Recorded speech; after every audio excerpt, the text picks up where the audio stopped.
There's an old saying in the Arab world, choose your neighbor before the house. A bad neighbor can be a misfortune, a good one, a blessing. Unfortunately, in geopolitics, you don't get to make this choice. You don't get to choose your neighbor. You just have to find a way to live with them. Fight when the need arises, compromise when possible. In West Asia, two powerful neighbors are trying this. Iran and Saudi Arabia. For decades, they fought for dominance, waged proxy wars, but now they're trying to bury the hatchet.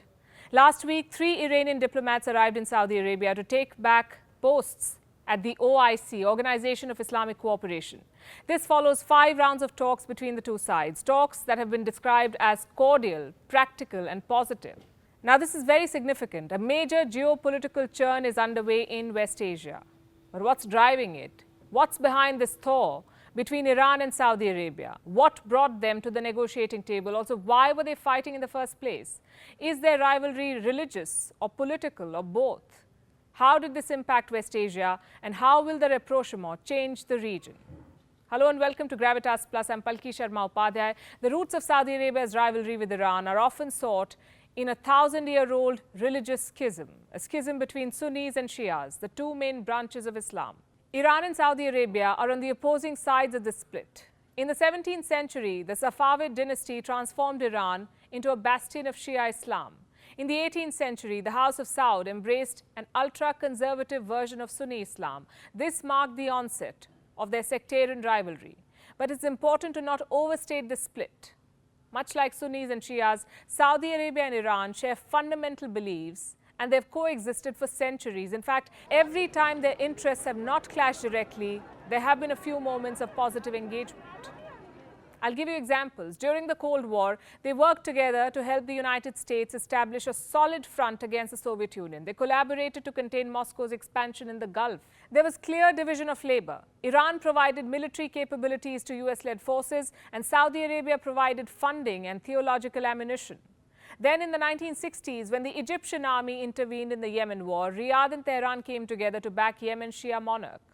Back in the day, they were called America's twin pillars for regional security. They shared good relations and diplomatic ties, probably because they were both governed by Western-backed monarchs. By 1978, Reza Pahlavi, the Shah of Iran, and King Khalid of Saudi Arabia had reached the zenith of their power. They maintained cordial ties and met on several occasions to launch joint programs to modernize their countries.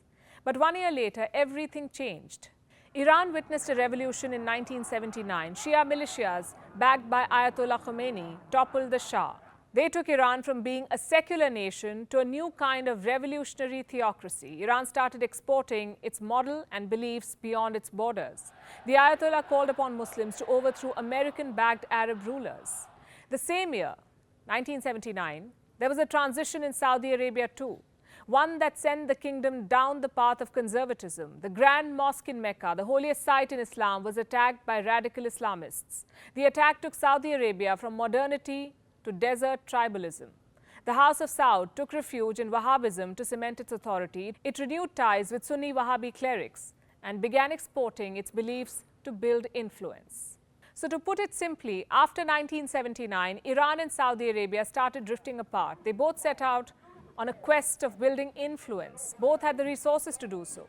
They also had a weak spot, a religious and ethnic minority in their oil-rich provinces. In Saudi Arabia, the eastern province had a significant Shia population. It also had most of the kingdom's oil reserves.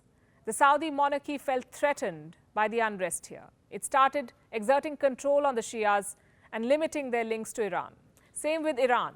It had a significant Sunni population living in the Khuzestan province. 80% of Iran's onshore oil reserves are also in this province.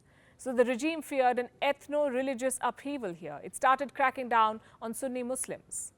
Both Iran and Saudi Arabia amped up the us versus them rhetoric. They used the sectarian split as a political construct to rule at home and to dictate agendas in the neighborhood. The 2011 Arab Spring intensified this rivalry further. There were political revolutions across West Asia and Africa. Governments fell in Tunisia and Egypt. Crises erupted in Yemen, Syria, and Iraq.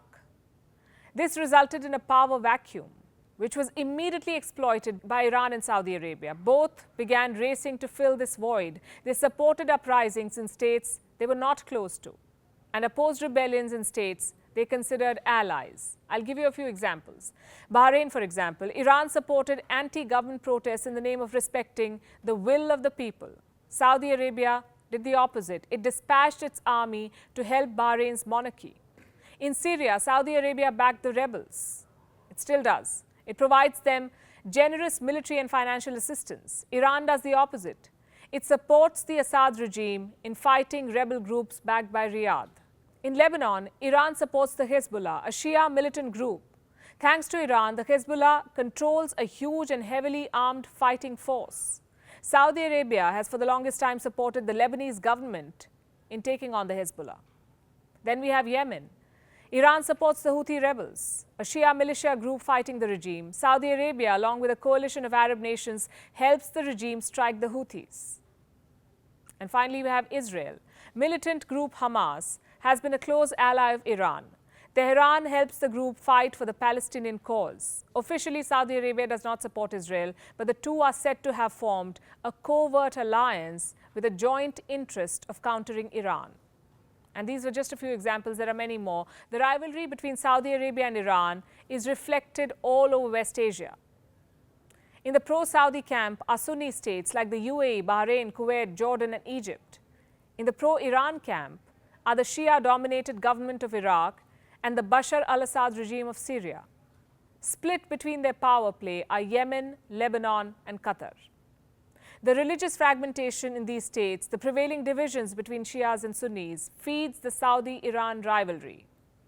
Things got worse in 2016 when Saudi Arabia executed a Shia cleric, Nimr al-Nimr, a popular figure among its Shia minority. He was highly critical of the Saudi monarchy. He wanted them to hold free and fair elections. Riyadh saw Iran's hand behind this activism, so it sentenced al-Nimr to death. His execution angered Shia Muslims the world over. Al-Nimr became a symbol of Shia oppression by the Saudis. Shia leaders warned of consequences. Protests were held in Iraq, Bahrain, Yemen, and Pakistan. The tipping point came when protesters in Iran set fire to the Saudi consulate in Mashhad and then to the Saudi embassy in Tehran. What followed was an immediate suspension of all ties. Bilateral relations became all but non-existent. Saudi Arabia and Iran refused to engage with each other. They stopped doing business and trade, even playing each other at sporting events for that matter. 6 years on, there's been a thaw. Courtesy what? Perhaps the withdrawal of third parties like America from the region. The US, remember, played a significant role in shaping the dynamics of this rivalry.